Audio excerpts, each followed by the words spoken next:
போடுவேன். ஒரு சில படங்கள் ஒர்க் ஆகாதே வந்து சில நேரத்தில் நம்ம ரொம்ப நிறையா கொடுத்துருக்கோமா அப்படின்னு நீங்களாம் கேட்டிருக்கீங்க. பட் அது இல்லை, நல்ல கதை நல்லா வரணும், நல்ல படமாக வந்து சேரணும் அந்த கதை. அது இந்த படத்தில் நடந்திருக்கு. ரொம்ப சந்தோஷமாக இருக்குது. ஒரே ஒரு பெரிய ஃபைட் சீன் மாசிங் கூட இல்லை, பெரிய படம் ஸ்கிரிப்ட் தான் சார் முக்கியம்.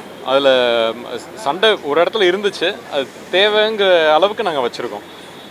கதையை சீக்கிரமாக சொல்லணும், உங்களுக்கு சுவாரஸ்யமாக இருக்கணும்.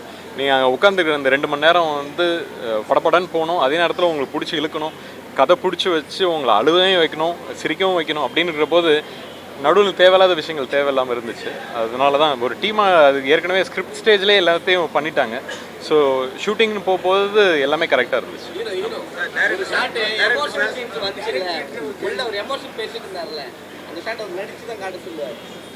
படத்தில் அவர் பண்ணி முடிச்சதுக்கப்புறம் ஓவர் எமோஷன் எல்லாருமே ஆயிடுச்சு. அந்த சீன் எத்தனை தடவை எடுத்தார் டைரக்டர்? அந்த ஃபஸ்ட்டு கோர்ட்டுக்குள்ளே பேசுகிறது நடிக்க சொல்கிறாங்க, மற்றவங்க பேசுகிறது ஒரு 3 டேக் ஆயிருக்கும். சார் சொல்லுங்கள் சார். நல்லா இருக்கு,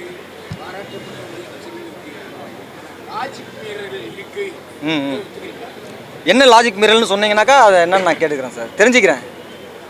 முதல் நீதிபதி ஒரு கருத்து சொல்றாரு, ரெண்டாவது நீதிபதி ஒரு கருத்து சொல்றாரு. என்ன சொல்றாருன்னா, எனக்கே நீ காசை வாங்கிட்டு எனக்கே சொல்றியா, நீ ஏன் இருப்போ, உனக்கு என்ன நடக்குது பாருங்க அவர் சொல்றாரு. அதில் அவர் என்ன எழுதியிருந்தாரு, அது எழுதியிருக்கிற பட்சத்தில் அவர் பதவிக்கு ஆபத்து வந்துருக்கு. கண்டிப்பாக வரும் சார். இது என்னென்னா எல்லாம் ஒரு சிஸ்டம்குள்ளே இயங்குறது தானே சார். இப்போ யார் நான் என்னவா அதை பார்த்து இப்போ வந்து இந்த ரைட்டர் தமிழ் இருக்கார் இல்லையா, அவருக்கு நடந்தது தான் இது. அவருக்கு ஒன்றும் வேலையை விட்டு போகல, அவர் வேலையை விட்டு தூக்கலை. சிஸ்டம் எப்போதும் வந்து ஒரு இணக்கமாக தான் இருக்குது, ஒன்றுத்துக்கு ஒன்று ஒரு இணக்கமாக தான் இருக்குது. ஒரு வான் பண்ணணும், உங்கள் அதிகாரத்துக்கு மீறி நீங்கள் ஒன்று பண்ணீங்கன்னா உங்களை வான் பண்ணணும். அதை நான் சொன்னேன், ஹையரார்க்கியோட நம்ம முதல்ல பேசுறதுன்றது அது வந்து ரொம்ப அவங்க தப்புன்னு சொல்கிறாங்கல்ல. நான் வந்து இப்போ நம்ம நார்மலாக சராசரியாக நம்ம நைட்டில் நம்ம போகும்போது ஒரு போலீஸ் கூப்பிட்டு கேட்குறாங்கன்னா அப்போ நம்ம ஒரு பதில் சொல்லுவோம். அந்த பதில் அவங்களுக்கு ஏதோ ஒரு வகையில் ட்ரிகர் ஆச்சுன்னா அவங்க நம்மளை அவங்க வேறு சந்தேக கண்ணோட பார்க்குறாங்கல்ல. அந்த மாதிரியான இதுதான் இது. இதில் நீங்கள் லாஜிக் மீறலாம், நீங்கள் என்ன சொல்ல வரீங்கன்றது சொன்னீங்கன்னா நான் கரெக்டாக இப்போ அந்த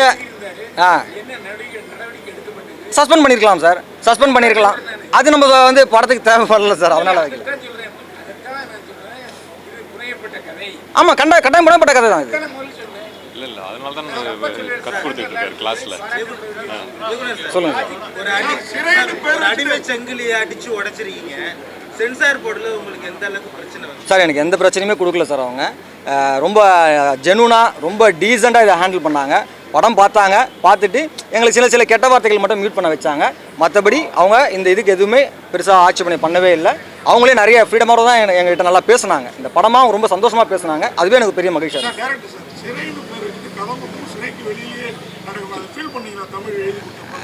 இல்லை சார், நாங்கள் முதல்ல வச்சுருந்த இது வேறு சார். அப்போ வந்து எஸ்கார்ட்னு வச்சுருந்தோம்.